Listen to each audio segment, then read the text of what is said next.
Olá! Hoje a gente vai aprender sobre a dinâmica dos corpos rígidos. Na verdade, é uma introdução à dinâmica dos corpos rígidos. Bom, mas a gente, antes de entrar nisso, a gente precisa fazer uma definição. O que é um corpo rígido? Bom, a grosso modo, a gente pode definir um corpo rígido como um corpo que tem um sistema de massa que não varia, um centro de massa também que não varia. Ou seja, esse corpo não perde a sua massa ou não ganha massa ao longo do tempo. Ele simplesmente mantém a sua massa constante, digamos assim. Bom, é um pilar, claro, senão a gente não estaria trabalhando isso dentro da mecânica clássica. Mas o que seria, por exemplo, um sistema de massa variável?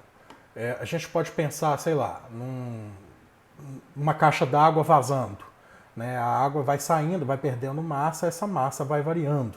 Né? Se eu pego essa caixa d'água, coloco em cima de um caminhão e levo essa caixa d'água vazando, eu tenho um movimento de um sistema de massa variável. Então a gente pode pensar num sistema de massa variável, vamos colocar isso aqui, então centros de massa para sistemas de massa variáveis. Né? Então vamos colocar aqui, ó, sistemas de massa variável. Então, sistema de massas sistema de massa, né? Não precisa ser de massas, de massa variável. O que seria? A gente pode pensar em partículas, né? As massas distribuídas aleatoriamente, por exemplo. Então, se a gente pegar aqui um sistema tridimensional cartesiano, né? Então, vou puxar aqui, deixa eu ver se sai uma retinha bonitinha. Deixa eu ver aqui, eu sempre apanho dessas retinhas. Tem uma maneira que a canetinha... Aí, ela vai chamar um negócio que não é para chamar. Aí, ó. Vamos lá, Fernando, que você vai conseguir. Aí, agora foi. Agora foi. Aí, agora vamos puxar aqui. Não me decepcione. Aqui também, puxando, não me decepcionar. Não sei por que isso vem toda hora aqui. Eu não chamei isso, pô. Olha, opa, aqui, pronto. Vamos deixar assim para não avacalhar. Então, suponhamos que aqui eu tenho um sistema Z, aqui eu tenho um sistema Y e aqui eu tenho uma dimensão X. E eu tenho massas, né, distribuídas aleatoriamente aí nesse sistema tridimensional. Né? Então tá aí. Tem as minhas massas aqui distribuídas discretamente, vale sempre lembrar isso. E eu posso imaginar que todas essas massas juntas, elas estão reunidas num só ponto, que a gente chama de centro de massa. Né? Então a gente pode definir um ponto aqui, ó, que simboliza a união de todas essas massas aí, e isso aqui eu vou chamar de centro de massa. Beleza? Bom, o que isso quer dizer? Cada ponto desse que está de azul aí, ele tem uma coordenada, né, em relação a esses três eixos. Então, a iésima parte, a iésima partícula, a partícula I, por exemplo, tem partícula 1, 2, 3, até a iésima partícula. Ela vai ter uma massa definida, então vamos colocar isso aqui. Ó. Ela vai ter uma massa I, beleza? E ela tem uma coordenada, né? Ou seja, ela tem um ponto correspondente ao xi, ao yi e ao zi. Tá aí. E se eu quero achar as coordenadas do centro de massa desse sistema todo, eu tenho que simplesmente fazer para cada um desses eixos a sua correspondência de coordenada, ou seja, a sua localização dentro desse sistema tridimensional cartesiano que a gente está colocando aqui. Então seria algo mais ou menos assim. Para a coordenada x do centro de massa, por exemplo, eu teria que fazer o somatório de todas as massas, então vou colocar aqui, ó, somatórios de todas as massas x, massas i, no xi. E esse somatório, é bom dizer, né, é da iésima partícula que está presente dentro desse sistema. E tenho que dividir isso aqui pela massa total. Isso tudo aqui tem que ser dividido pela massa total, a soma total de massas I. Ou seja, quando eu pego uma massa I que está num ponto xi, eu tenho que colocar essa coordenada para ele, somar todas essas massas nas coordenadas e dividir pela massa total. Aí eu estou achando a minha coordenada. Esse raciocínio ele vai ser análogo para y, por exemplo. Então eu posso calcular a coordenada y do centro de massa dessa maneira também. É a soma de todas as massas em suas posições, todas as massas I nas suas posições y e I, dividido pela massa total, que é o somatório simples dessas massas I. Idem para Z. Então, se eu posso colocar aqui a coordenada Z do meu centro de massa, também vai seguir esse mesmo raciocínio, né? É a massa I na coordenada ZI, isso tudo aqui dividido pela massa total MI. Então, isso aqui determina a minha coordenada do centro de massa. Tá legal? Tá aí. Bom, Fernando, ótimo. Isso aí é um sistema, uma distribuição contínua de massa, é um sistema de massa variável, mas a aula é sobre corpo rígido. Corpo rígido não é uma massa variável. Corpo rígido é um sistema de massa contínuo. Bom, quando você fala sistema de massa variável, a gente já pensa logo no somatório, porque é uma distribuição discreta. Então a gente tem que fazer um somatório. Mas quando a gente já pensa numa distribuição contínua, a gente vai ter que trocar esse sinal de somatório, o sigma maiúsculo aí, né, por um S de integral, né? A gente vai ter que, ao invés de somar, a gente vai ter que integrar. Então, como seria um sistema de massa fixa, ou sistema de massa contínua, vamos colocar assim. Então, um sistema de massa contínua, vamos colocar o título aqui de massa contínua.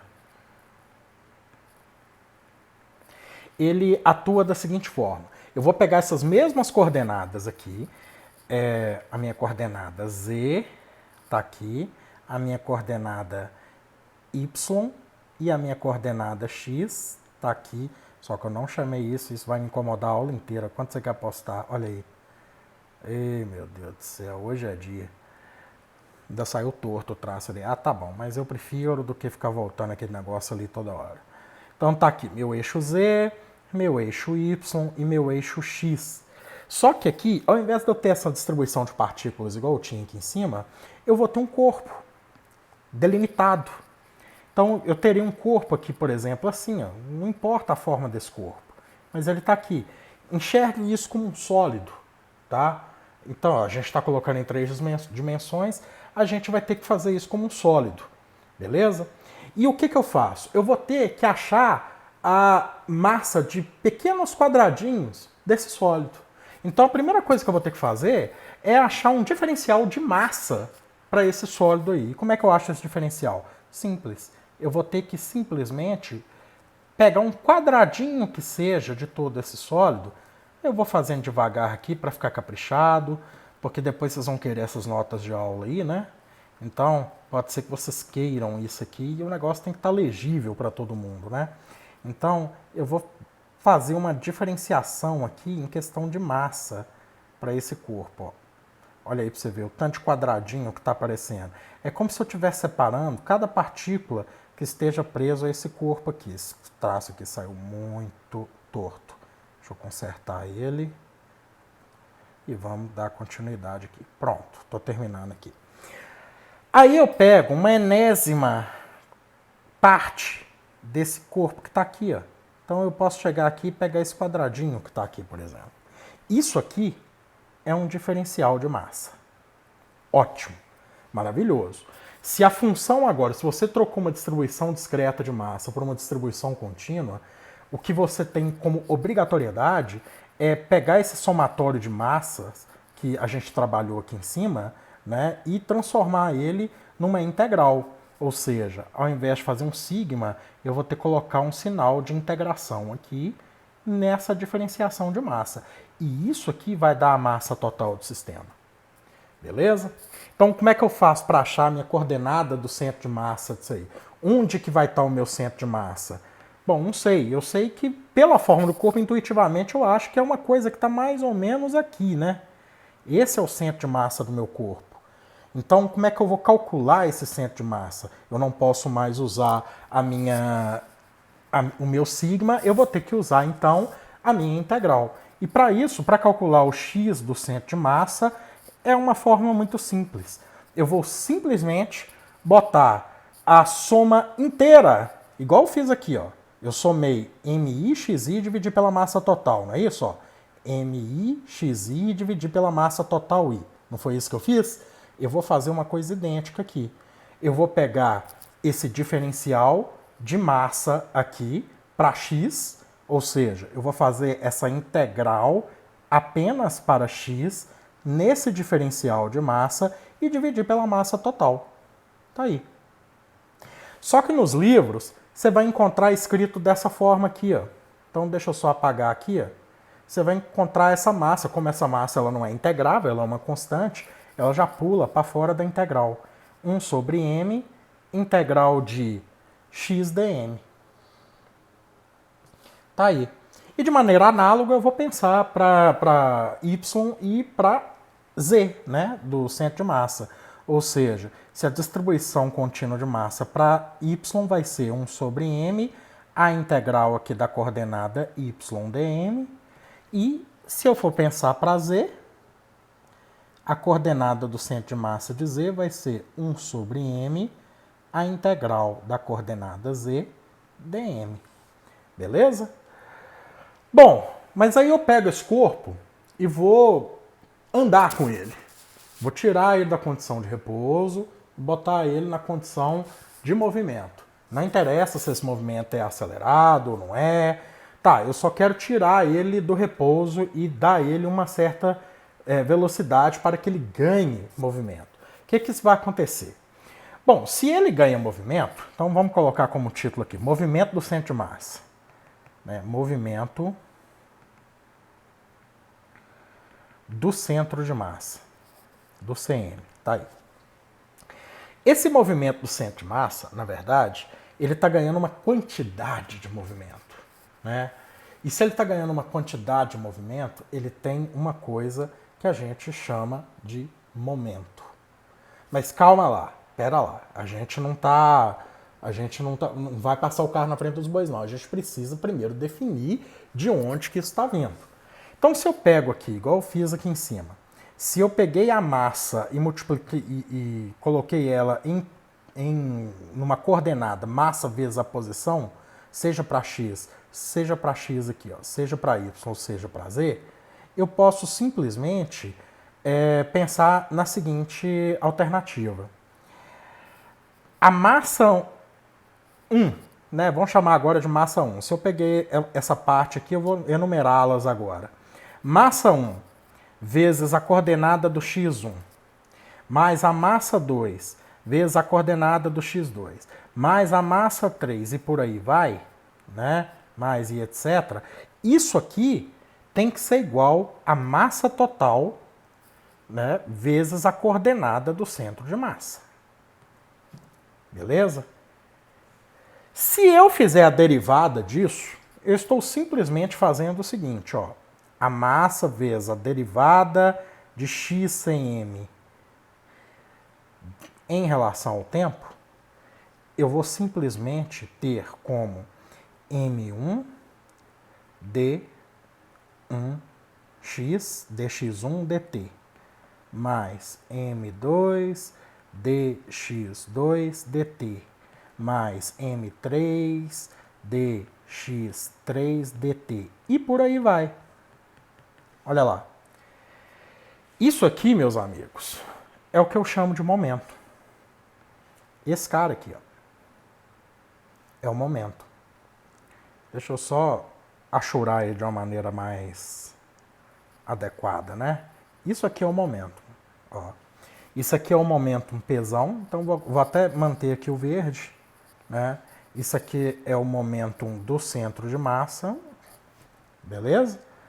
Que é igual à distribuição dos momentos, né? Isso aqui é o momentum da coordenada da partícula 1, né? Do diferencial de massa 1, e por aí vai. Então eu posso simplesmente definir que o momentum total dessa momento é uma grandeza vetorial, ele é a soma dos momentums de todo o sistema de partículas que compõe esse corpo rígido. Beleza? E isso é uma definição importante. A gente já vai ver o porquê. Então, que fique bem claro, o momentum total do centro de massa, ele é a soma de todos os momentos até da iésima parte. Tá aí. Bonito, sereno e devidamente explicado. Bom, qual é a consequência disso para nosso entendimento aqui? A consequência é o seguinte: se a gente desenvolver esse momento, né, a gente vai perceber que essa derivada aí de x sobre dt é a velocidade. Claro, a gente está falando de momento. Então, na verdade, o que a gente está fazendo aqui é o seguinte: essa massa total vezes a velocidade adquirida pelo centro de massa tem que ser igual à distribuição discreta dessas massas vezes velocidades. Ou seja, eu tenho que pensar aqui também que a massa 1 vai adquirir uma velocidade 1, que é somada com a massa 2, que adquire uma velocidade 2, e por aí vai. Massa 3 pela velocidade 3 e vamos embora. Não é isso? E lá vai fumaça.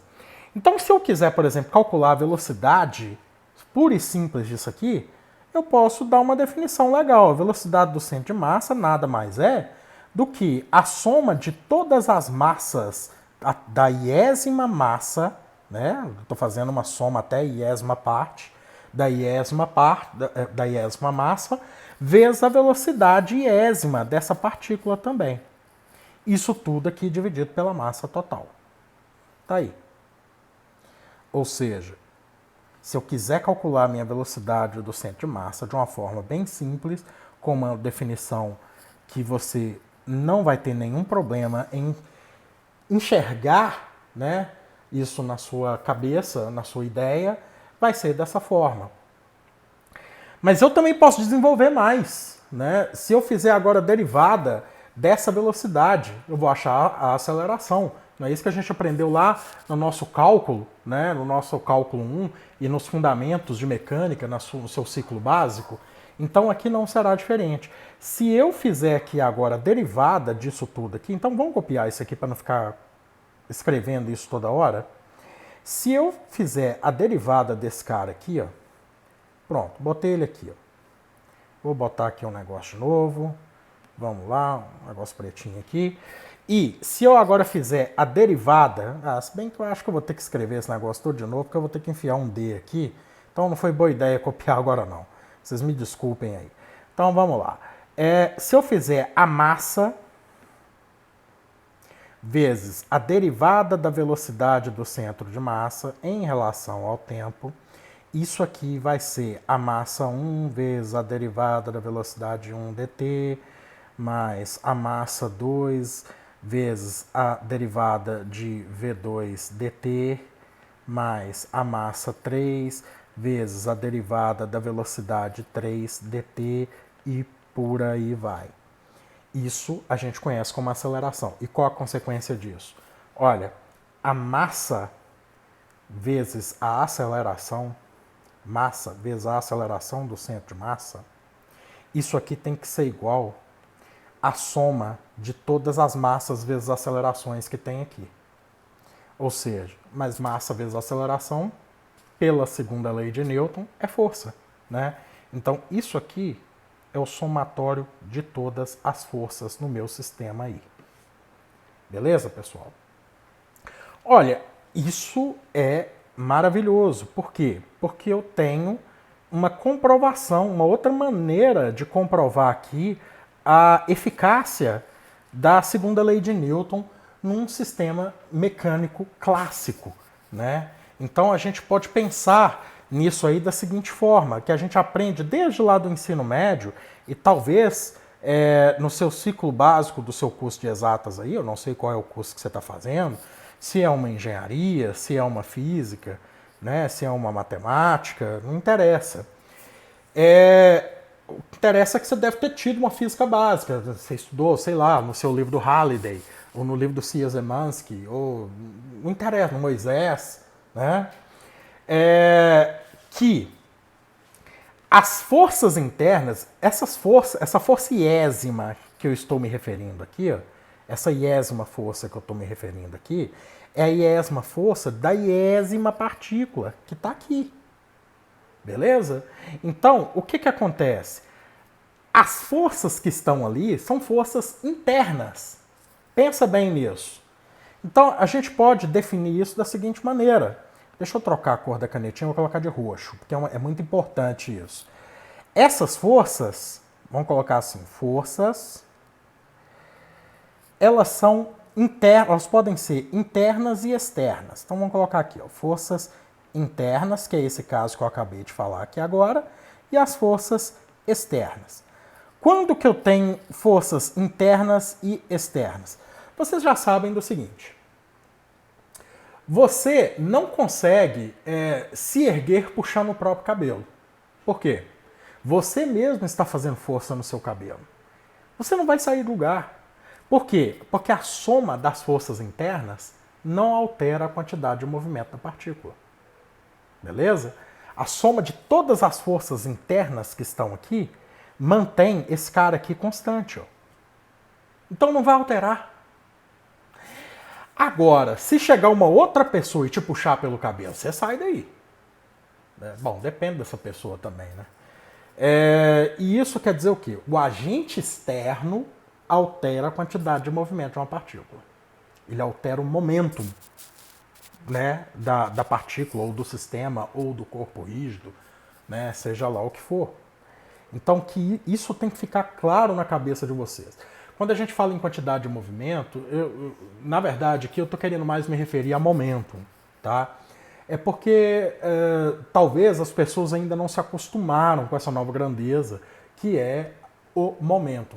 No final dessa aula a gente vai dar uma definição bacana para o momento. Por enquanto eu estou falando de quantidade de movimento, mas já já vocês vão ver que depende do momentum também. E depender do momentum é uma coisa muito importante, porque isso é uma característica física que na mecânica clássica e até na mecânica quântica a gente tem que levar isso a sério, tem que levar em consideração isso aí, beleza? Porque isso tem uma consequência enorme nos resultados físicos, tanto experimentais quanto teóricos. Bom, então que fique bem claro, apenas as forças externas alteram o movimento. Então vamos colocar isso no papel, preto no branco, para a gente poder entender isso legal. Se eu pego aqui que a minha massa total de um sistema vezes a aceleração que ele adquire, a aceleração do centro de massa, ele é o somatório das forças internas, então vamos colocar assim, força interna, mais o somatório das forças externas. Tá aqui, forças externas. Eu acabei de dizer que essas forças internas não alteram a quantidade de movimento total. Então isso aqui, pela terceira lei de Newton, né, eu posso pensar, inclusive, pautando-me pela terceira lei de Newton, toda ação exerce uma reação, porém, de mesma intensidade, porém em sentido contrário. Mas tem que haver par de ação e reação. Você não consegue alterar a quantidade de movimento agindo e reagindo em um único corpo. Se eu forço uma parede, a parede me força de volta. Se eu puxo o meu cabelo, né, o meu cabelo faz parte do sistema interno, né, do sistema de massa do meu corpo. E se ele faz parte do sistema, ele é uma parte interna. Eu não vou sair do lugar porque não vai alterar a quantidade de movimento e, por conseguinte, não vai alterar o momentum, né, da força que a gente está aplicando aqui. Beleza? Então, que fique bem claro que apenas forças externas, vamos colocar isso aqui, apenas forças externas são capazes de alterar a quantidade de movimento. Beleza? Pronto. Definido, bonitinho, tranquilo e sereno. Agora, isso foi uma introdução. Vamos encarar isso como se fosse uma reles introdução para a dinâmica dos corpos rígidos que vai vir agora. Porque a gente precisa saber o que trata, né, quais são, a que um corpo rígido está sujeito. Então vamos lá, vamos começar aqui. Olha, dinâmica, agora de fato, hein? Dinâmica dos corpos rígidos. Corpos rígidos. Rígidos, ok.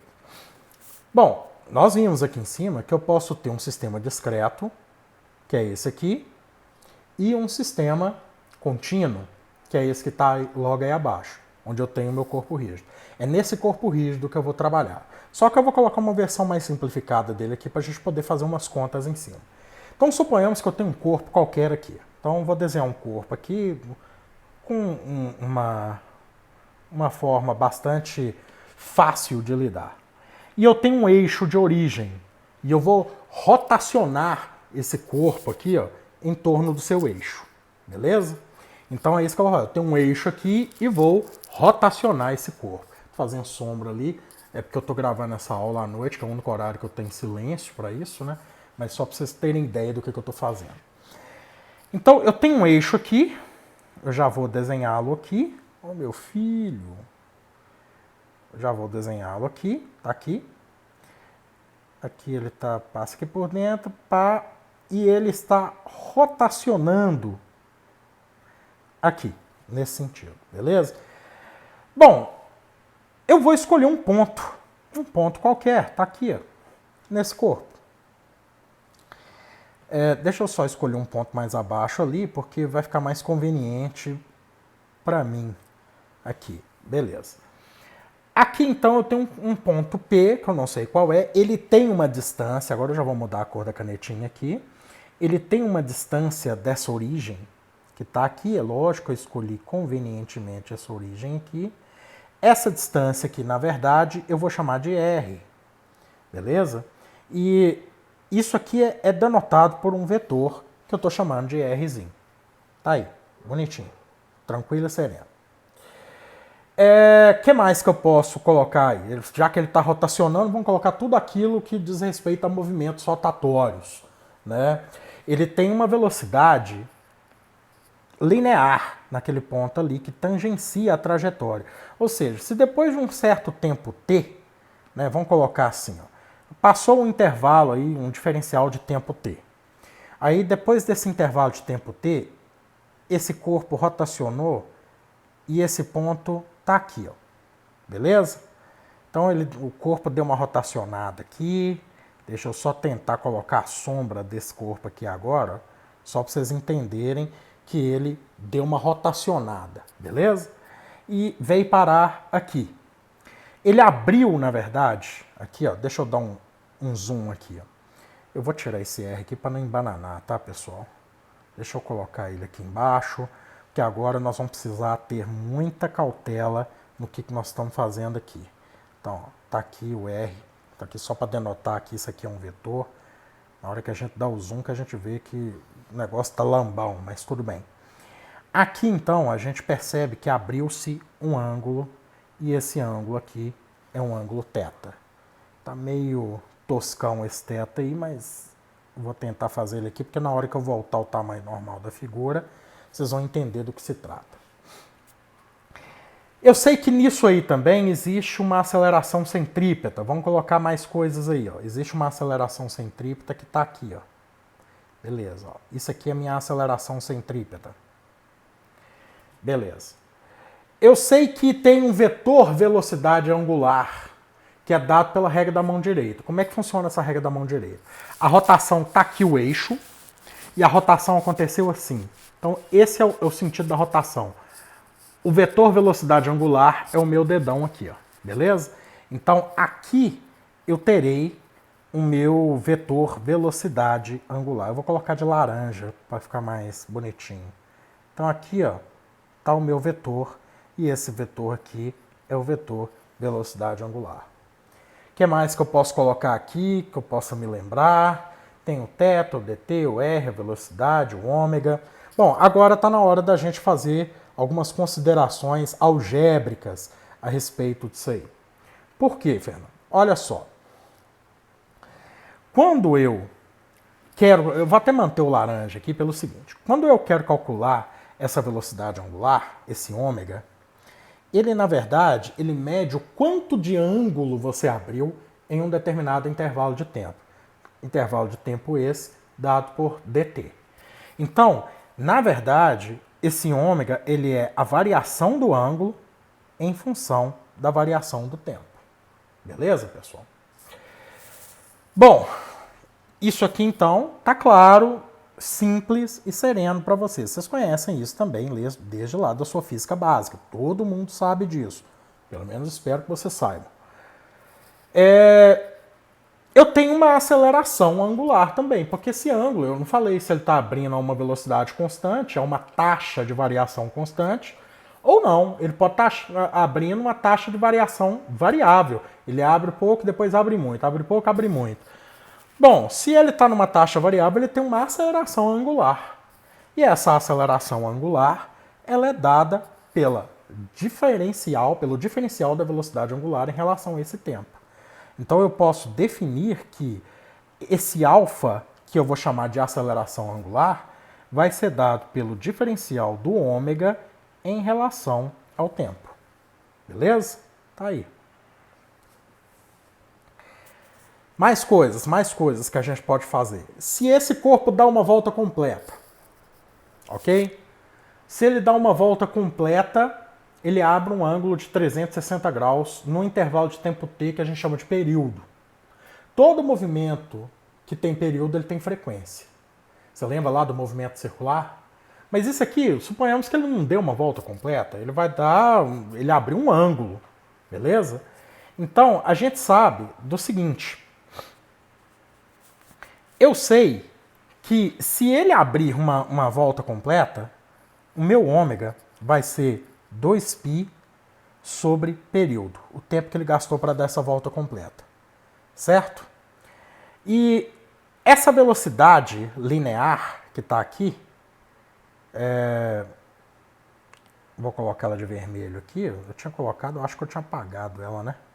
Olha aí, essa velocidade linear, ela é o tanto de arco que ele abriu em função do tempo que ele gastou.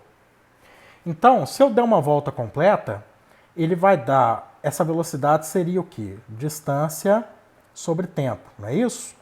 Se a distância que ele andou foi 360 graus, essa distância vai ser 2π, né? 2πr, perdão, que é o comprimento de um círculo, por exemplo. E isso aqui por um tempo t.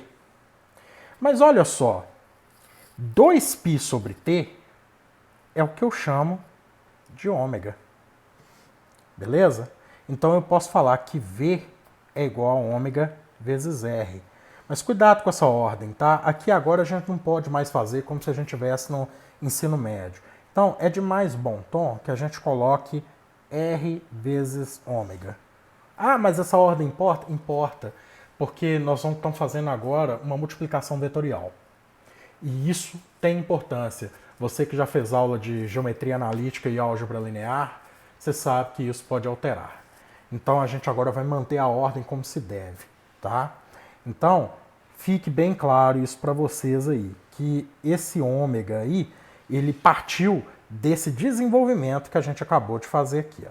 Eu vou apagar isso porque ele não deu uma volta completa, isso aqui foi só para refrescar a memória de vocês, né?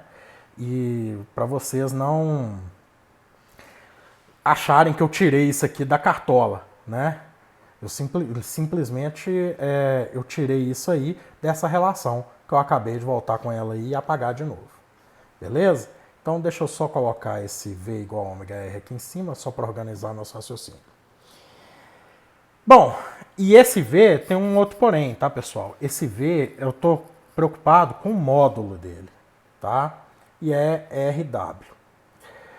A mesma coisa eu posso pensar com relação à aceleração. Né? Se eu fizer a derivada desse ômega aqui, eu vou achar a aceleração angular, não é isso? Então eu posso pensar que a aceleração vai ser o R multiplicado por alfa. Lógico, se eu derivei esse cara aqui pelo tempo, eu tenho que derivar esse cara aqui também pelo tempo. Isso aqui dá aceleração e esse cara aqui dá alfa, beleza? Mas vamos lá, vamos devagar, porque senão eu vou embolar aqui o nosso meio de campo. É só para vocês perceberem que eu não estou tirando nada da cartola, tá, pessoal? Estou tirando aqui de coisas que vocês, teoricamente, já sabem. Estou fazendo uma revisão. A gente está fazendo uma revisão de tudo aquilo que diz respeito a um movimento curvilíneo, um movimento circular. E tem essa aceleração aqui de roxinho, que é a aceleração centrípeta, né? Que eu já tinha estabelecido ela aqui, né? Então, vamos lá, vamos trabalhar com a nossa aceleração centrípeta também, se eu conseguir domar aqui esse aplicativo. Então, a aceleração centrípeta, lá de roxinho, tá aqui, ela vai ser dada por V2 sobre R, não é isso? Só que aqui a gente está lidando com ômega, então ela vai ser menos ômega 2 vezes R. Ah, Fernando, peraí, de onde você tirou esse menos? Filho, a aceleração ela não está apontando para o centro da figura? Ela não está em sentido oposto? Então esse menos, vamos lá, álgebra linear de novo. Esse menos ele tem que constar aí, porque senão ele pode fazer falta num futuro próximo para vocês aí. Então já fiquem com ele aí pré-determinado na cabecinha de vocês, porque ele vai precisar ser levado em consideração. Beleza? Revisão feita? Então vamos agora pensar em mais coisas. Agora a questão é momento de inércia. Bom, vocês perceberam que para a gente trabalhar na dinâmica de corpos rígidos, a gente tem que fazer uma revisão de todas as grandezas físicas que estão envolvidas nesse movimento, né? E não pode ser diferente, a gente vai ter que achar um momento de inércia para essa situação. Coisa que no seu ensino médio foi ignorado, né? Porque a gente não vê o momento de inércia no ensino médio, a gente só vê o conceito de inércia. Mas desde a sua física básica, né, os seus fundamentos de física, lá do livro do Halliday, do livro do Szymanski, do livro do Moisés, você já tem um contato com pouca intimidade, é verdade, mas você já tem um leve contato com um momento de inércia. Então vamos pegar essa situação aqui e vamos fazer o seguinte. Eu vou copiar essa figura, tá, pessoal? Porque eu acho que ela vai ser útil aqui embaixo. Eu vou fazer uma pequena modificação nela, aí vocês vão entender do que se trata o momento de inércia. Então, deixa eu só escrever aqui, momento de inércia, momento de inércia. E vamos dar um trato nessa figura aqui agora. Vamos tirar tudo que não nos interessa agora. Eu vou manter o eixo, vou tirar esse cara aqui, esse sombreado aqui, porque ele vai tumultuar a nossa figura. Eu tirei também a figura, né? Ok.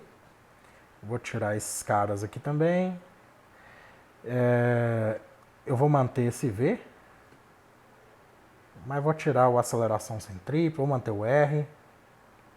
Porque isso aqui foi só para a gente lembrar, né? Tipo, como que as coisas funcionam. Vou manter esse V aí também. E vou tirar só esse sombreado aqui, porque o que eu vou fazer na figura aqui agora pode tumultuar. Então eu vou só tirar, vocês tenham em mente que existe esse θ aí, eu estou só tirando ele por hora da escrita aí para não nos avacalhar. Deixa eu tirar essa fórmula aqui agora também, porque ela vai tumultuar o nosso meio de campo aqui. Já que eu estou mexendo com um corpo rígido, eu tenho que fazer uma distribuição contínua. E a exemplo do que eu fiz aqui nessa figura, deixa eu só dar uma diminuída aqui. A exemplo do que eu fiz aqui, eu vou fazer lá embaixo também. Eu vou pegar um diferencial de massa desse corpo que está aqui. E para pegar um diferencial de massa desse corpo que está aí, eu vou dar uma quadriculada nele. Tá? Pra gente, é como se eu estivesse partindo nele em enésimos pedacinhos, ó, bem bonitinhos, bem organizar. Tá tão bonitinho assim não, mas pelo menos a gente tem uma ideia. Nossa, ficou horroroso, na verdade. Deixa eu fazer ele mais bem feito aqui. Se eu tiver aqui, né, uma ferramenta aqui para poder fazer essas retas mais retas, né? Então tá aqui, aqui vem, aqui pode vir mais um aqui. Na verdade eu queria um cinza bem mais clarinho que esse aqui. Será que eu consigo, hein? Ah, eu posso até conseguir, mas eu acho que eu vou perder tanto tempo fazendo isso que eu prefiro deixar. Então, aqui eu vou fechar agora os quadriculados. Nossa senhora. Vou fechar os quadriculados. Tá aqui. Veja bem, pessoal, eu estou fazendo isso porque a gente está trabalhando com uma distribuição contínua de massa. Então eu preciso achar um diferencial de massa aí para a gente poder trabalhar pensando nele. Depois a gente integra essa figura inteira e a gente transfere o raciocínio para a figura inteira. Eu estou preocupadíssimo com esse cara aqui, que eu já estou até pré-definido. Aliás, eu vou botar com achurado assim, que eu acho mais seguro. Nossa senhora, não acho não. Deixa eu só trocar o... Vamos ver aqui se eu consigo... Ah, agora sim. Aos poucos eu vou pegando a manha desse aplicativo. Então eu estou pegando esse diferencial de massa aí, que eu achurei, tá? E nesse diferencial de massa, então vamos só definir aqui, isso aqui é um diferencial de massa, beleza? O vetor velocidade já está lá, o ômega está lá, o R está lá, e a gente já sabe que algumas coisas funcionam dessa seguinte maneira. Essa velocidade linear é dada por R vezes ômega, não é isso? E, na verdade, quando eu estou rotacionando esse cara, eu estou imprimindo nele uma energia cinética. É claro, se a gente vai pensar em momento de inércia, a gente tem que pensar na energia associada a ele. E essa energia associada a movimento é o que a gente chama de energia cinética. Tá? Então, o que vem a ser a energia cinética daquela enésima parte? Vamos colocar assim? O diferencial da energia cinética rotacional, deixa eu já colocar isso aqui definido, que é uma energia cinética de rotação daquela enésima parte. Olha, a gente aprende que energia cinética é meio da massa vezes a velocidade ao quadrado. Foi isso que a gente aprendeu? Pois é, aqui na rotacional não vai ser diferente, né? Aqui, esse diferencial da energia cinética vai ser meio do diferencial de massa vezes a velocidade ao quadrado. Mas a velocidade é dada por esse cara aqui. Se eu elevo ele ao quadrado, tem que levar o R e o ômega ao quadrado também. Então aqui será o quê? R2, ômega 2. Viu? Não tirei nada da cartola. Tá aí. Um raciocínio puro e simples. Perdão. Então, eu posso reescrever essa fórmula aqui, essa relação, da maneira que me é mais conveniente. E eu vou escolher colocar esse diferencial de massa aqui atrás. Por quê? Porque, lógico, isso aí está implorando para ser integrado, né? Então, se eu fizer o Descarrote, a energia cinética de rotação, vai ser meio de R2 ômega 2 dm. Beleza? Só passei o dm lá para trás. Por quê? Porque é a minha cara agora dar uma integrada nesse sistema aí. E como é que eu vou integrar esse sistema aí? De uma maneira simples. Eu vou simplesmente botar um sinal de integral de cada lado. Então eu chego aqui, meto uma integral aqui e meto uma integral aqui. Só que essa integral, pessoal, ela é a integral da rotação. Por enquanto eu não vou estabelecer o intervalo dela não, mas o certo seria colocar o ângulo de rotação nessa integral. Mas por enquanto a gente está trabalhando com ela indefinida mesmo, só para a gente saber como é que funciona a dinâmica, né? Desculpa o trocadilho, mas ele é mais do que bem-vindo nessa hora, porque na verdade eu estou preocupado com essa dinâmica aí. Então, eu percebo o seguinte. Na hora que eu for resolver essa integral, aqui vai sobrar o meu carrote. Então, a integral de d carrote é carrote mesmo. Tá aí. Nossa senhora, a letra hoje tá danada, hein? Carrote. Beleza. A integral do carrote é carrote. Eu vou tirar o meio e o ômega de dentro da integral, não é isso? Vai ser meio de ômega ao quadrado. E vou deixar lá dentro o R. Aí você vai falar assim, poxa, mas o negócio é um diferencial de massa, Fernando. Por que você está mantendo o R dentro da integral? Porque o negócio é o seguinte, esse momento de inércia, ele está relativo a essa parte aqui, ó, achurada. Essa parte achurada aqui, ó. Se eu mudar para essa aqui, por exemplo, a coisa vai mudar o R. Isso aqui já tem um R completamente diferente. Olha aí o tamanho do R que vai aparecer aí. Então, eu vou trocar o momento de inércia e também trocarei o R. Se eu mudar a massa, o diferencial de massa, eu estou mudando automaticamente o meu R. Então, esse R ele é dependente. Ele tem que ficar dentro da integral. Tá? Então, que isso fique bem claro para vocês aí, meus amigos. Que esse R ele não pode sair da integral. Mas ele tem uma importância, né? Cada diferencial de massa, por ter um R associado, ele vai definir ao que a gente chama de momento de inércia. Na hora isso vai ser uma coisa tranquilaça para definir o momento de inércia de uma maneira mais convencional, que você dificilmente conseguiu pescar lá na sua física básica.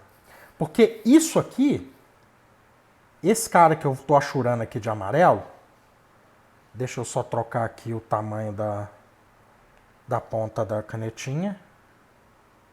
Ó, meu filho, isso, agora sim. Ó. Esse cara que eu estou achurando de amarelo aqui, ó, esse cara, ele é o meu momento de inércia. Então, esse cara aqui, isso aqui, ó, é o meu momento de inércia, que eu vou simbolizar com o I maiúsculo, tá? Então, guardem isso, meus amigos. Mais uma grandeza aí para a coleção de vocês. O momento de inércia, ele é dado por integral de R2 dm. Ou seja, isso para uma distribuição contínua. Se eu tiver uma distribuição discreta, esse momento de inércia vai ser uma somatória da iésima parte do vetor RI ao quadrado vezes o MI associado para partículas discretas. Beleza? E com relação, para fechar a questão aqui da energia cinética, com relação a ela, a gente pode definir o seguinte. Então, para rotação,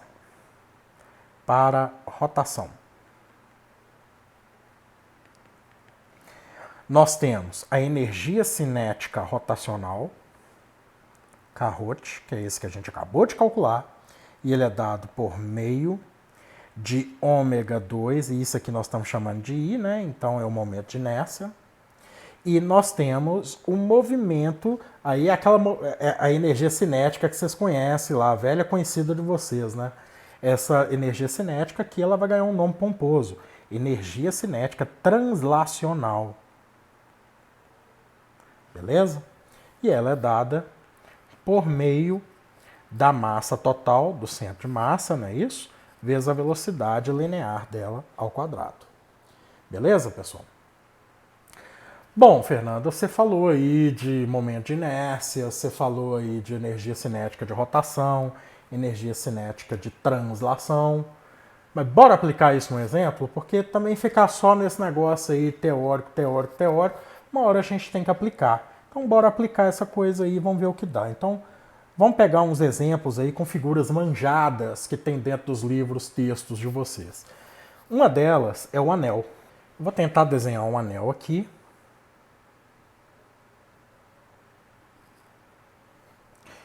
Bom, deixa eu tentar aqui agora dar um contorno para ele.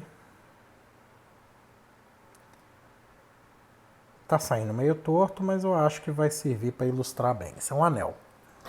Aqui eu tenho um eixo que vai passar convenientemente pelo centro desse anel, pela origem O dele, não é isso? Tá aí. E eu vou rotacionar esse anel aqui um ângulo θ. Então eu vou marcar um ponto de referência. Vou marcar aqui, ó. Vou abrir aqui um pouco o zoom. Eu vou marcar um ponto de referência aqui. E em um determinado intervalo de tempo t, um diferencial de tempo t, eu vou escolher um ponto aqui acima desse anel aí, que está um ângulo θ. E a partir daqui, eu vou pegar um diferencial de massa, que está aqui, ó. E esse diferencial de massa, ele tem um ângulo interno, né? Uma cunha, por assim dizer, né? Então, a gente tem uma cunha aqui que é um diferencial de θ. Então, aqui tem um diferencial de θ. Então, que isso fique bem definido aí para todo mundo, que eu peguei um diferencial de massa nesse anel a uma coordenada θ, porque é mais conveniente para mim usar uma coordenada agora ao invés de x, y, z, eu vou usar uma coordenada rθ, uma coordenada polar, por assim dizer, né? E vamos ver o que vai dar isso aí. O que eu sei? Eu sei que o momento de inércia é dado por esse cara aqui, ó. Não é isso? Então é ele que eu vou usar.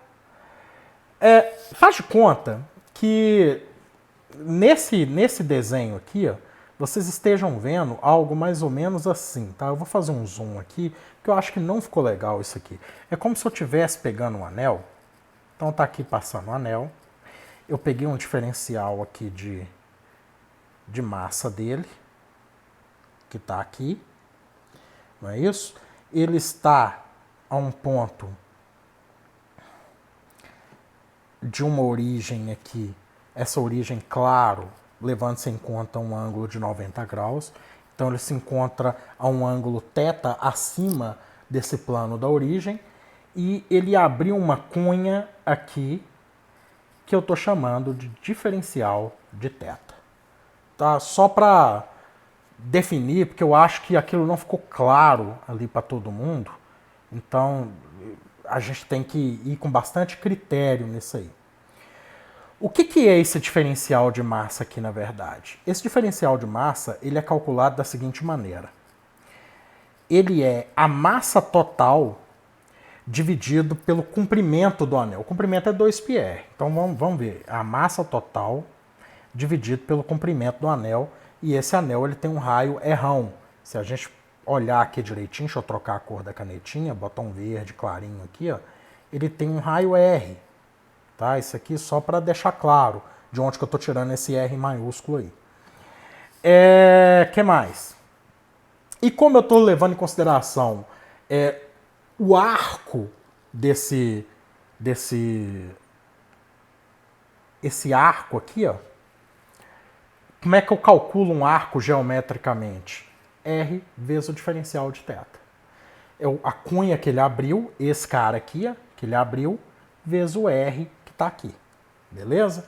Então, que isso fique bem claro aí para vocês também. Na verdade, então, eu vou ter aqui massa dividido por 2πr, que multiplica o R vezes o diferencial de θ. Beleza? Esse é o elemento de arco. Então vamos deixar isso claro. Ó. Isso aqui é o elemento de arco. Opa, troquei a canetinha aqui, meu Deus. Eu queria a canetinha. Ô, gente. Esse aqui é o meu elemento de arco. Beleza. Bom, na verdade, e isso aqui, galera, só para também não deixar sem uma definição formal, esse cara de verde, ele é o meu a minha massa total, vamos colocar assim, dividido pelo comprimento do sólido em questão. Beleza? Então, a gente calcula um diferencial de massa dessa maneira. É a massa total pelo comprimento em questão, ok? Se fosse uma régua, é a massa total pelo comprimento da régua, beleza?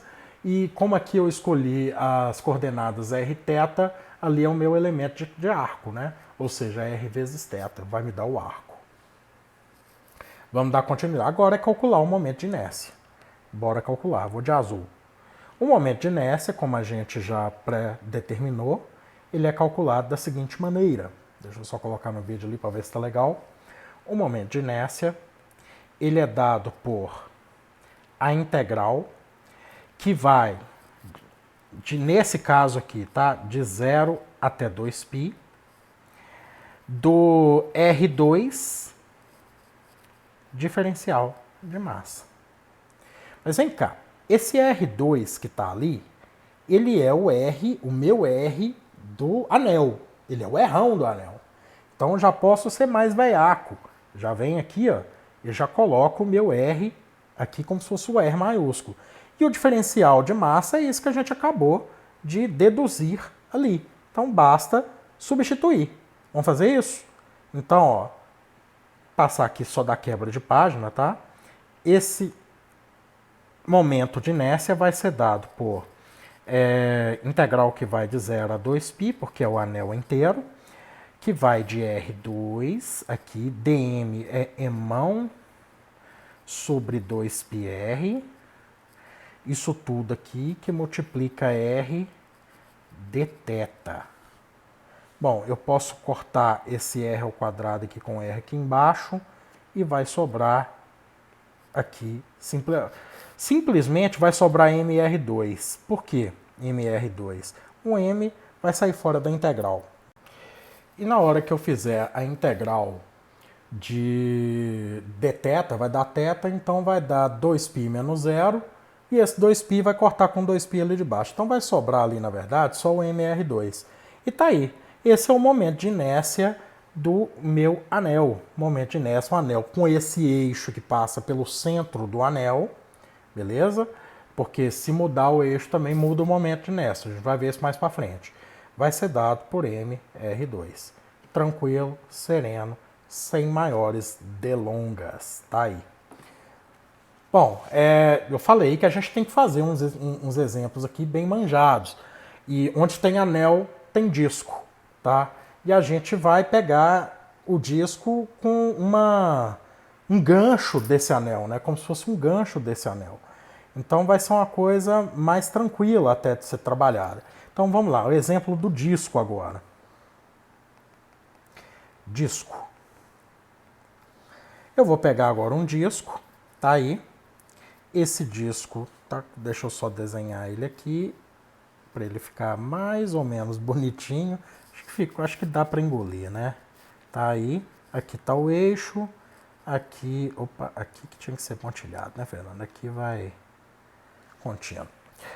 Ele tá girando, né, e tal, mas eu não vou prestar muita atenção nesse giro agora, não. Eu sei que ele tem um raio R, partindo da origem aqui, então a gente sabe que ele tem um raio R, e ele tem uma massa emão.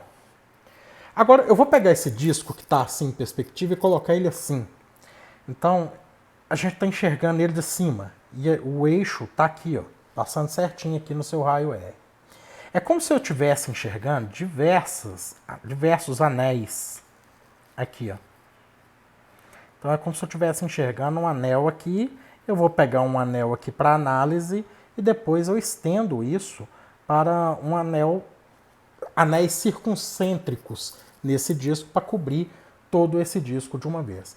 Esse aqui é o que eu vou chamar, já que ele está a uma distância R aqui do centro, esse aqui eu vou chamar um diferencial de R. Beleza? Bom, e o que vai ser o meu diferencial de massa nisso aí? Esse diferencial de R, evidentemente, vai também corresponder, né, aqui não só a distância que ele está desse centro, mas vai corresponder também a um diferencial de massa, né? Esse ponto aqui eu estou escolhendo esse quadradinho aí e isso corresponde a um diferencial de massa. E se eu quiser calcular esse diferencial de massa, ele vai ser o quê? Da mesma maneira, a gente pega a massa total e divide. Agora, como é um disco, não é só um anel, a gente dividir pela área, né? Então vai ser a área desse anel, que essa área desse círculo todo aí, vai ser πr2. E eu tenho agora que colocar esse diferencial de R em relação ao R. Ou seja, é como se eu pegasse esse anel e abrisse ele, é o comprimento inteiro dele. Então vai dar o quê? 2πr dr. Tá aí. Só que esse R aqui, na verdade, ele é um R maiúsculo, né? Porque eu estou diferenciando isso aqui agora. Então, bora lá agora trabalhar o nosso momento de inércia para esse disco aí. A gente sabe que o momento de inércia ele é dado pela integral de R2 dm. E isso aqui nada mais é do que a integral que vai de 0 até o raio R1, não é isso? De R2. Aí vem o dm a gente acabou de colocar aqui, que vai ser emão dividido por πr2. Isso tudo aqui que multiplica 2πr dr. Bom, resolvendo essa integral, ela é uma integral tranquila de ser resolvida. Ela vai dar... Eu vou tirar esse 2m aqui para fora da integral. Opa, coloquei 2π, mas é 2m. Tiro esse 2m para fora da integral, tiro o R1 para fora da integral, porque ele é uma distância fixa, ele não vai alterar, não é isso? E vai sobrar aqui uma integral que vai de 0 até R, desse R3 dr. Lógico, eu cortei aqui esse π. Para quem deve estar se perguntando, esse π aqui foi cancelado, né? Então, vamos lá. Bom, na hora que eu resolver isso aí, vai dar R4 sobre 4, não é isso? Essa integral? Então, essa integral vira uma coisa mais ou menos assim, olha se vocês concordam com isso que eu estou fazendo aqui, ó. 2m dividido por R2 vai ser 1/4 de R4. É isso mesmo? É 0 a R vai dar R4. Bom, não é preciso ser um gênio da matemática para sacar que esse momento de inércia aqui, ele vai ser meio de mR2. Pronto, tá aí, tranquilaço e serenaço, sem maiores delongas. Bom, para uma barra, vamos pensar numa barra aqui agora. Eu vou passar essa quebra de página aqui. Vamos pensar agora numa barra. É claro, a gente tem que fazer, já que nós descobrimos o momento de inércia, a gente tem que fazer para várias situações, né? Então, suponhamos que eu tenho aqui agora um eixo vertical, que está aqui, e eu tenho aqui um eixo horizontal, que está aqui. Eu não sei porquê, toda hora que eu tento fazer uma reta, esse cara agora aparece. Mas, enfim, vamos lá. E a minha barra, ela tá aqui, ó. Eu vou ser bem didático com essa barra aqui. Eu vou desenhar ela aqui com verde mais escuro. Tá aqui. Na verdade, eu devia ter feito esses eixos de cinza, né? Para seguir uma legenda legal. Mas tá aí. E eu botei o centro de massa dessa régua, como se eu tivesse pego a régua desse jeito aqui. O centro de massa está mais ou menos no meio, né? E eu, coincidentemente, velhaco que sou, eu coloquei esse, coincidindo aqui, o meio da regra, dessa barra, né? Bem na origem desses encontros do eixo coordenado aí. Como se aqui tivesse um eixo Y e aqui tivesse um eixo X. Então eu pego um elemento de massa, né? Um elemento aí de comprimento, pode ser também. Eu prefiro até que a gente trabalhe, já que nós estamos trabalhando com uma barra, vamos pegar um elemento aqui de comprimento dela. Isso aqui é o que a gente vai chamar de dx. E esse dx está a uma distância x aqui da nossa origem. Então ele está a uma distância x da nossa origem. Beleza? Bom, como é que eu trabalho esse centro de massa? Ali tem um diferencial de massa também, evidentemente. Isso aqui corresponde a um diferencial de massa, Tá? A gente não pode deixar isso nunca de lado.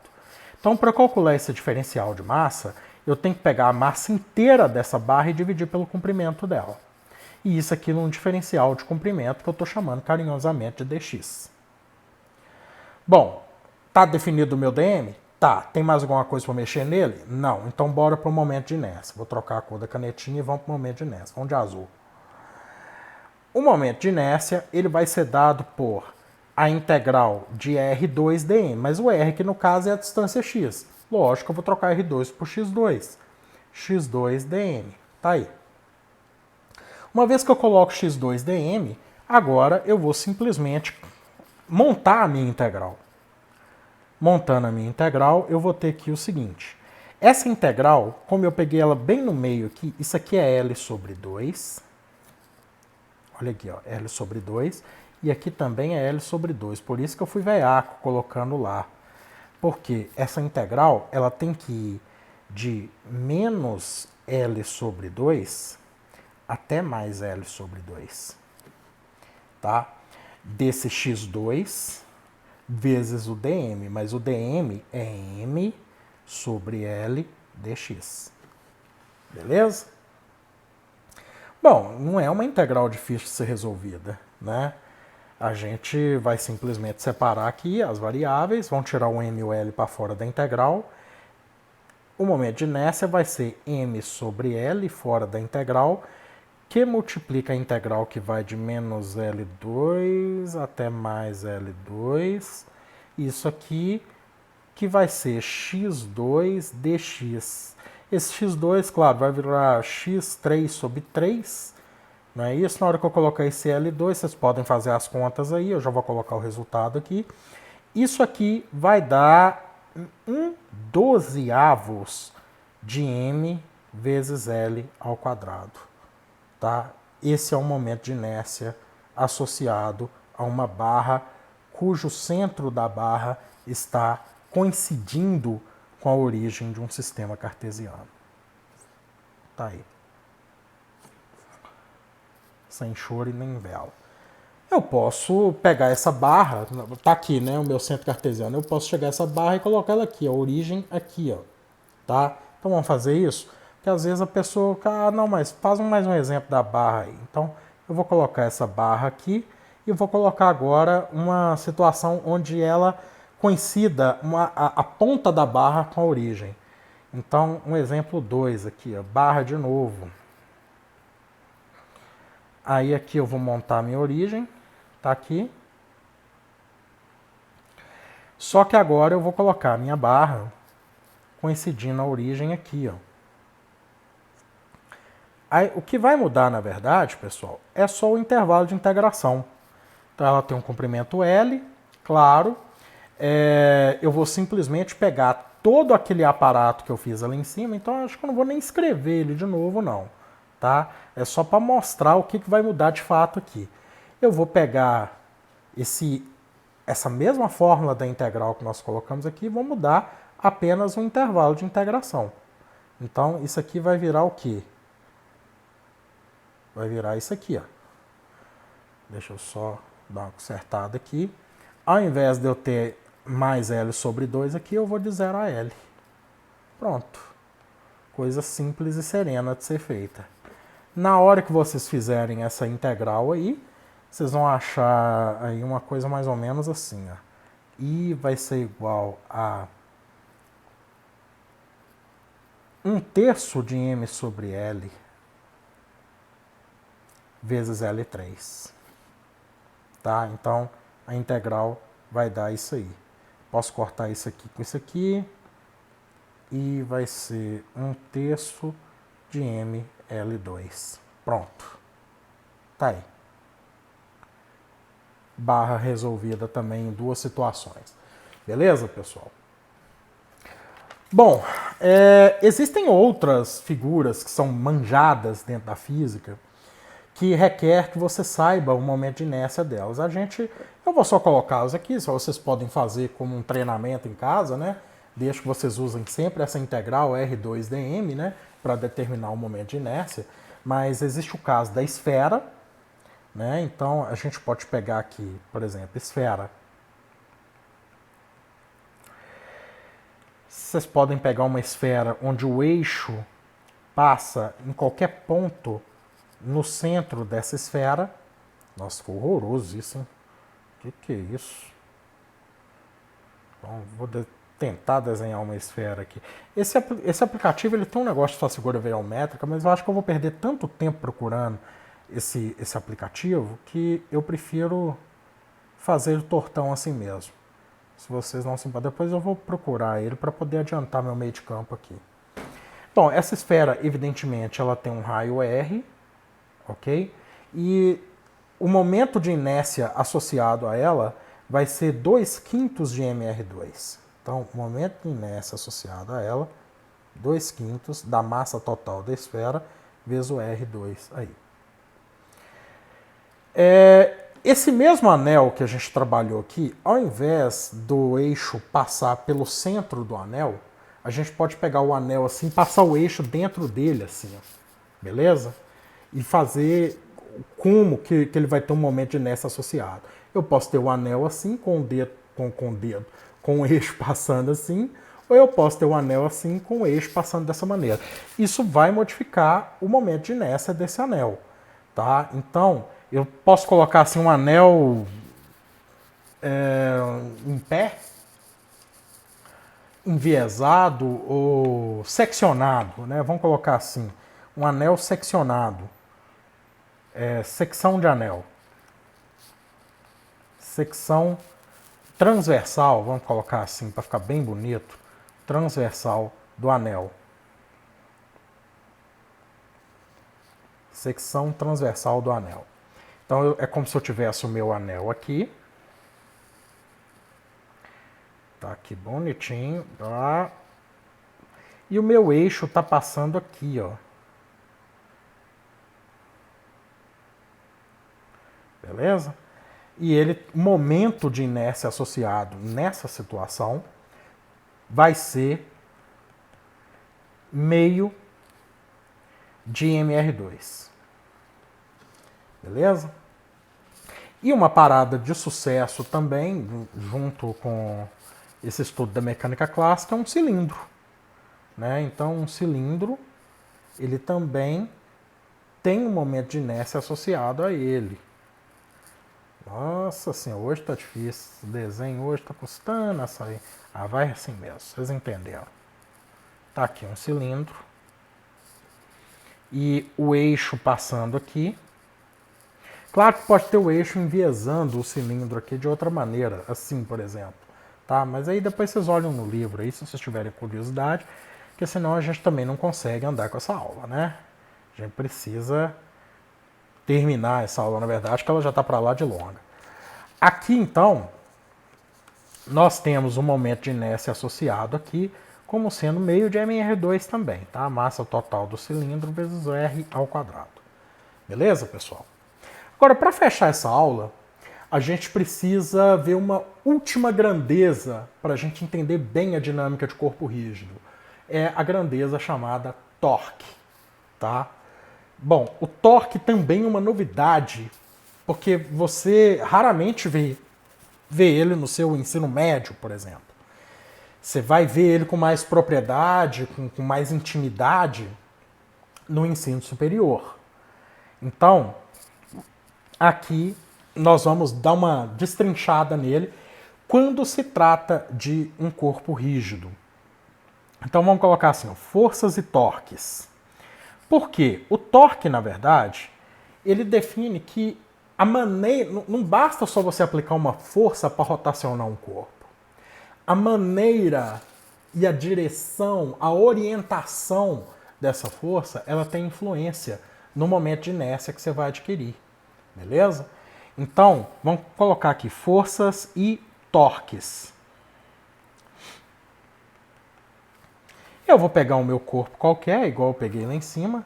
Né? Aliás, eu acho que eu vou até copiar, para evitar de ficar perdendo muito tempo fazendo a mesma figura. Né? Eu vou copiar aqui, porque aí vocês já têm ideia do que a gente está fazendo. Então tá aqui, ó. Vamos copiar, vamos colocar aí. Claro, vocês estão escutando um cachorro latindo ao fundo, porque aqui, você vê, nesse momento é 10 para meia-noite e ainda tem cachorro latindo. É assim, parece que eles adivinham a hora que eu vou gravar. Eu deixo para gravar tarde da noite, para ver se eu consigo ter um pouco de sossego para gravar. Mas o sossego aqui é uma palavra que não existe na vizinhança que eu moro aqui, galera. Infelizmente, dar aula remota aqui é um martírio. Porque cachorro aqui nessa vizinhança, nossa senhora, eles adoram latir. Adoram. Então tá ali o meu raio R, né? Ele vai ter aí, como a gente já viu lá no exemplo anterior, ele vai ter um ômega associado. E suponhamos que o que deu origem a essa velocidade vermelha aí foi uma força aplicada. Uma força que eu vou colocar aqui, uma força F. Esse F de roxo que eu coloquei aí. Bom, a gente sempre associa momento de inércia à questão energética. Se eu pego esse corpo, ele rotacionou, ele deslocou. Uma força que gera um deslocamento, ela realiza trabalho.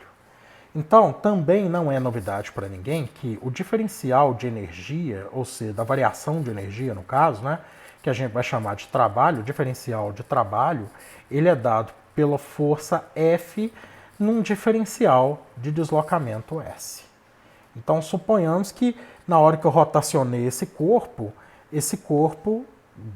andou um tiquinho que deu uma rotacionada e esse ponto aqui em questão veio parar aqui. E isso aqui, ele deslocou aqui. Tem um vetor aqui agora, que vamos ver que cor, eu vou colocar esse azul aqui, ó. Tem um vetor aqui e esse vetor aqui eu estou chamando de ds. Lógico que deslocamento é uma grandeza vetorial. Beleza?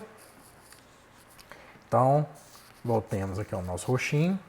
Isso aqui é uma grandeza vetorial e isso aqui também é uma grandeza vetorial. Mas esse ds também, ele desloca a uma taxa de variação em relação ao tempo. Isso a gente chama de velocidade. Então, se eu quiser calcular esse ds em função da velocidade, pode ser isso aqui, ó. ds é o v, essa velocidade verde vermelho aí, no intervalo de tempo ΔT. Né? Lembrando que v também é uma grandeza vetorial. E se ele está executando um movimento de rotação, claro, esse v ele tem um ômega associado. Então, esse v, na verdade, ele vai ser o ômega vezes o R. Mas esse vezes, eu coloquei um X aí agora, porque isso é um produto vetorial. Não é, aqui é um produto escalar. Aqui é um produto vetorial. Beleza? Então, que isso fique bem claro para todo mundo. Por que é um produto vetorial? Se eu pegar esses vetores que estão aqui, ó, eu vou pegar o vetor R, esse verde, esse vetor laranja que está aqui e o vetor vermelho. Vamos colocar ele num plano aqui para a gente poder entender. Então, eu vou respeitar as cores aqui, tá? Eu tenho aqui o meu ômega. Vamos lá. Eu tenho aqui o meu ômega, esse é o meu vetor ômega. Eu tenho aqui de verde o meu vetor R. Tá aqui. E de vermelho eu tenho o meu vetor velocidade. Mas o vetor velocidade ele estaria entrando dentro dessa folha de papel aí. Então eu vou simbolizar como esse X aí, que quer dizer penetrando. Então isso aqui ó, é o meu vetor velocidade. E nesse vetor velocidade aí, claro, isso é um produto vetorial. Vocês entendem que esse R e esse V aí está dando origem ao ômega e vice-versa. Então, o que acontece aqui é o seguinte. A gente vai simplesmente determinar que o V é um produto vetorial do ômega e do deslocamento, da velocidade angular e do deslocamento. Beleza? Que isso fique bem claro para todo mundo aí também. Bom, agora vamos dar continuidade ao nosso trabalho aqui. Ó. Já que a gente já definiu todas as grandezas que estão envolvidas nessa situação, a gente pode simplesmente pegar essa equação aqui ó, e dar continuidade nela. Então deixa eu copiar aqui e fazer ela aqui embaixo para não tumultuar lá em cima. O que vai acontecer com isso aqui? Bom, o negócio é o seguinte. Se dW é F ds e ds é V vezes T, então eu posso, e V é ômega vetorial R, eu posso reescrever essa fórmula da seguinte maneira. Olha se vocês concordam com isso. dW vai ser igual a F que multiplica, eu vou colocar entre parênteses aqui, tá? Que é um produto vetorial.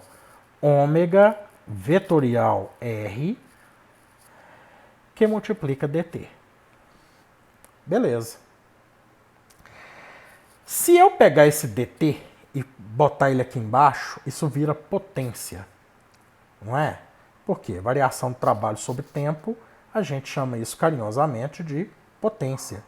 Então, dW, vamos colocar assim, dW dt, isso aqui vai ser igual a F que multiplica ômega vetorial, ômega vec R. Tá aí, ômega vec R. Isso aqui a gente chama carinhosamente de potência F ômega vec R. Tá aí. Beleza pura.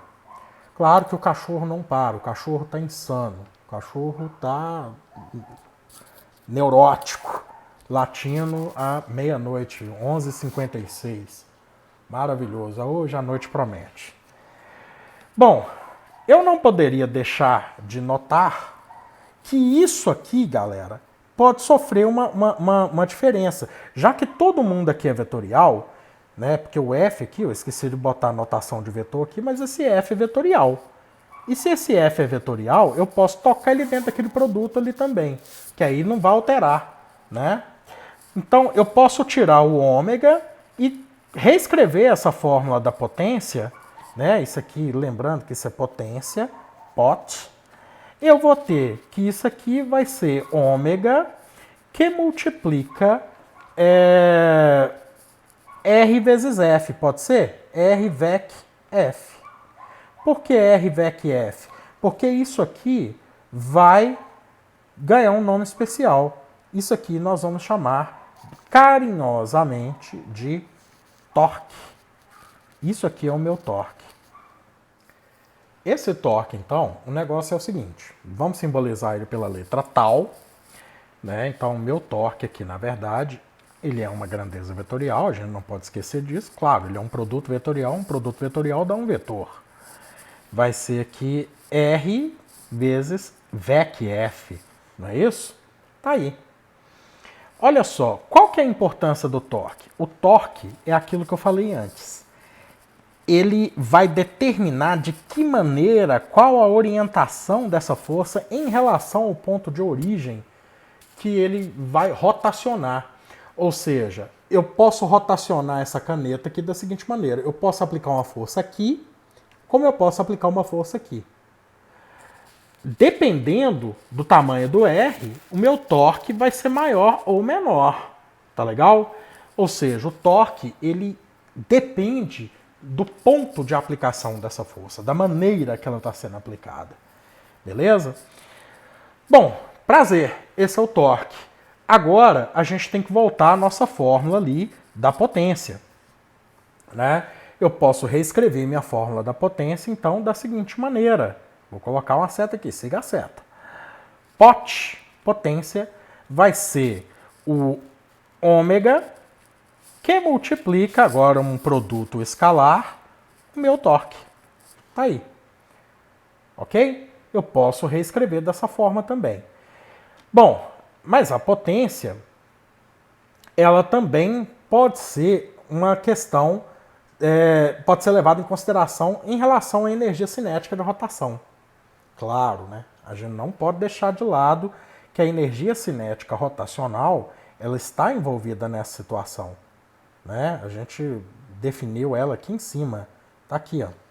Olha aqui. A energia cinética rotacional tá aqui. Ou seja, vamos transportar isso lá para baixo, só para a gente poder dar um grau aqui no nosso conhecimento e fechar com chave de ouro essa aula. olha só, se a minha energia cinética rotacional é dada por isso aí, eu posso associar isso aí com a minha potência. Como? Se eu fizer a derivada desse corrote, então, deixa eu só voltar aqui para a canetinha azul. Se eu fizer a derivada do corrote em relação ao tempo, isso aqui vai me dar a derivada em relação ao tempo de meio de ômega 2 I. Só que esse ômega 2, prestem atenção nesse cara aqui, ó. Eu vou trocar a canetinha aqui para um amarelo. Esse cara que está aqui, ó.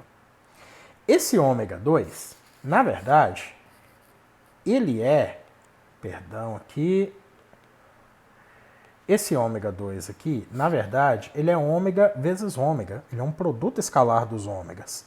Não é isso? E se ele é um produto escalar dos ômegas, né, eu posso desenvolvê-lo como tal. Opa, agora que eu vi que está sendo cortado ali, perdão, pessoal. Se ele é um produto escalar do ômega, eu tenho que desenvolvê-lo como tal. Então, na verdade, isso aqui seria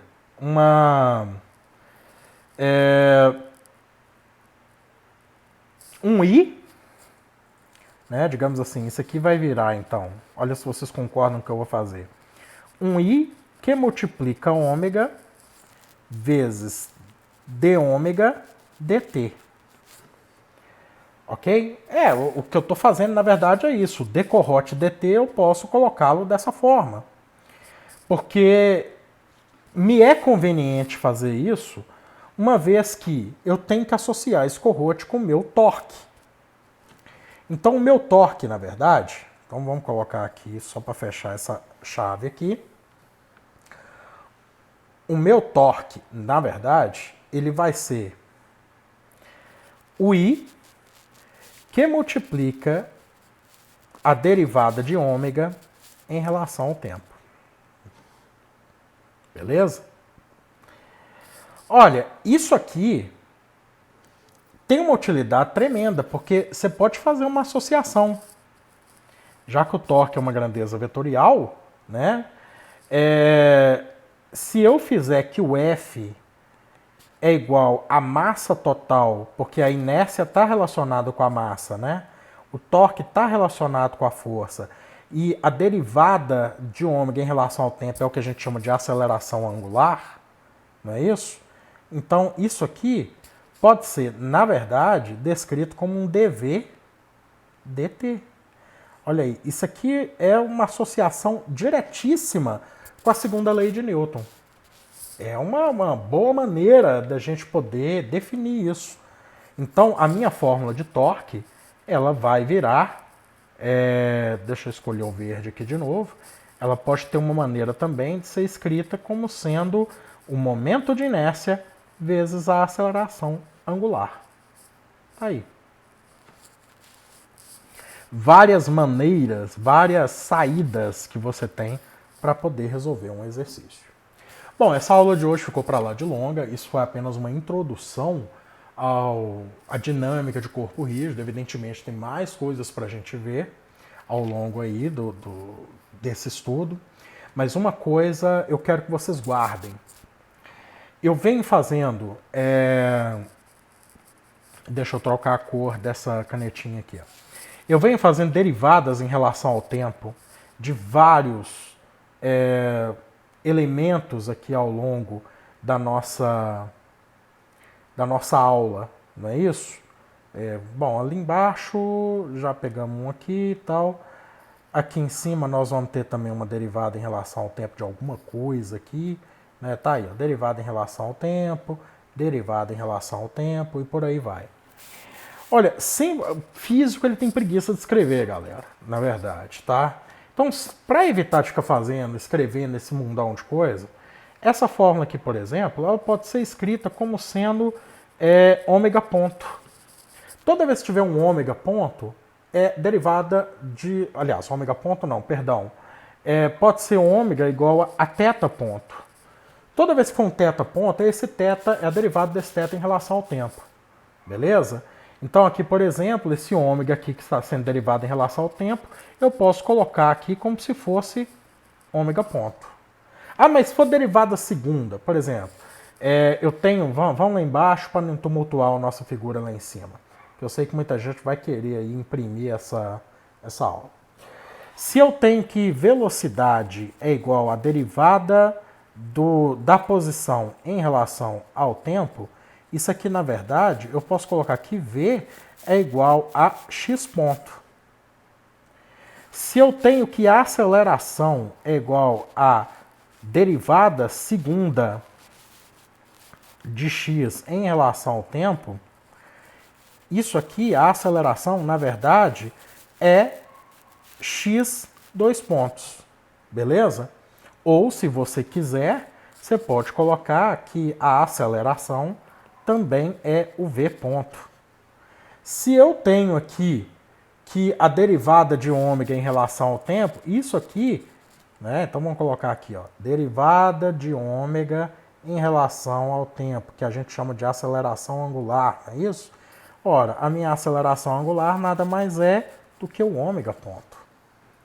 Tá? E por aí vai.